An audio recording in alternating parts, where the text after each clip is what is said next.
So good morning, everyone. As Ms. Sharon stated, I am the newest member here at HealthVisions, and I am on the lead messaging campaign.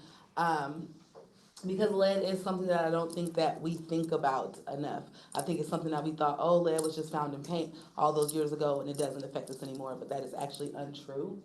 Um, so, no, it's okay. So why lead education matters. Protecting children from the exposure to lead is important to their lifelong health. Lead is naturally occurring in metals, and it can be found in the air, soil, dust in our homes, from paint. So although we're like, oh, that paint it might have been painted over, it's not that same old paint. As a home deteriorates and that dust is created, thus exposing us again to that lead in our children. We really want to hone in on how it affects our children, just because their bodies grow at such a rapid rate. They're developing, so it does affect their cognitive abilities. It does affect their IQ, their brain system, their nervous system, behavioral problems. And what they found is a lot of times, where they're saying that, oh, my child is acting this way because of this, but a lot of times it has been because they have been exposed to lead. So homes that have been built before 1978 with that lead-based paint, although it was banned, it was already had been used in those homes. So that's one way. Pipes. A lot of the piping in those older homes are lead-based pipes. And, if we're using that water, lead cannot be boiled out of water. And so I think that that is something that's important for people to know. Lead cannot be boiled out of water. It can be found in a lot of products and jewelry, toys that our children are playing with, jewelry that we wear as parents, when we're interacting with our children. And unfortunately, it is sometimes found in candies. Things that we're getting from imported from other countries and things like that. Sometimes they are able to use lead in things. So that stuff is scary, but that's why it's so important that we keep ourselves aware and that we make ourselves aware of the effects of it. Yes. So if you notice here, so in the red, that's the highest risk areas. That's going to be, our lower income populated areas, especially here in Central and South Fort Wayne, older properties where younger children are living in poverty. Because the ages that you want to get your child lead tested is from birth all the way to 7 years old. And so what has been found is that doctors were not testing children for lead at birth. So if you go ahead. So doctors weren't testing children for lead at birth, but doctors and parents were finding out that their children were having difficulty sleeping, loss of appetite, constipation, speech delays, learning development, as they were getting older. They weren't sure why.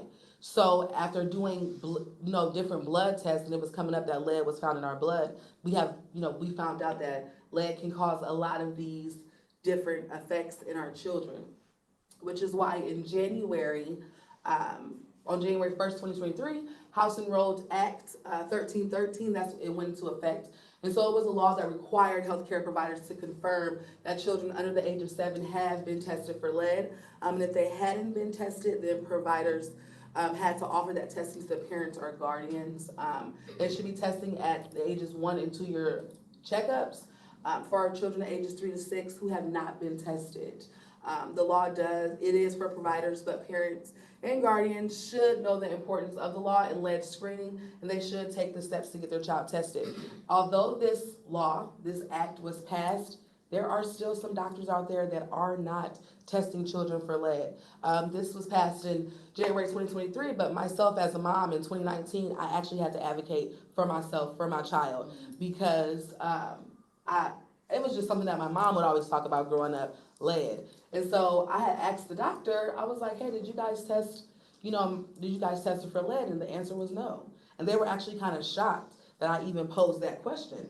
But I'm like, hey, I want that done. Go ahead and do it. Thankfully, she hadn't been exposed to lead. But again, it's just one of those things where we think in our minds and we're trusting our doctors and our child care and our providers for our children that this should just be part of it. This is just what you're doing. However, they're not. They're not. And even still now, there are still some doctors that are not doing it. So that's why it's important to know the facts, know the information, and make sure that we're advocating for our children. So if the child is between the ages of 6 months and 6 years old, they should be tested for lead. If you're living in Allen County and you're in the 02, 03, 06, 07, and 08 zip codes, more than likely you are exposed to lead more than others would be. If your child has a sibling or a playmate that that may have a high level of lead, and a lot of people are like, well, how would I know if they're in those areas? Because lead is found in the soil. So the soil that our kids may be playing with, walking on at the playgrounds at their school, very well could contain lead. And so that's why it's just important, again, to just make sure that you know the facts, and if you do live in a home, or if you don't know when your home was built, find that out. If you want to get your home tested for lead, you can do that. If you don't own your home, you can ask your landlord. They can provide free lead testing kits to get your home tested. They do have people that can come out and get your home tested, because if you don't know, then you just don't know. And so lead has been an issue for a while. Again, like I had said before, it was used in a lot of consumer products that were banned. But as we're finding out, as your homes, if your home, like I said in the beginning, lead paint was used, and although it might have been painted over and things like that, as your home gets older and as it starts to deteriorate, that dust is created. And a lot of times in lower income areas, poverty-stricken areas, they can't afford to rehab their homes. They can't afford it. So they're at a higher risk for that lead exposure, because they don't even know that they're breathing in the lead. How would they know? So that's why it's just important that in 2022, actually, there was over 70,000 children between the ages of 1 and 6 tested for lead.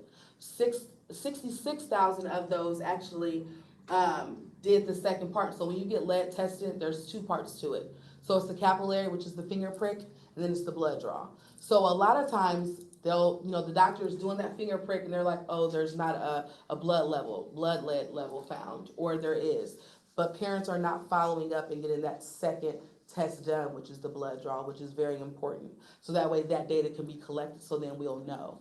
But we are doing better at it. We are becoming more just proactive about getting the information. Doctors, when they see that we are advocating for ourselves, it makes them want to provide that information more. So again, know the facts, get the facts, so that way we're able to present that information. And are there any questions?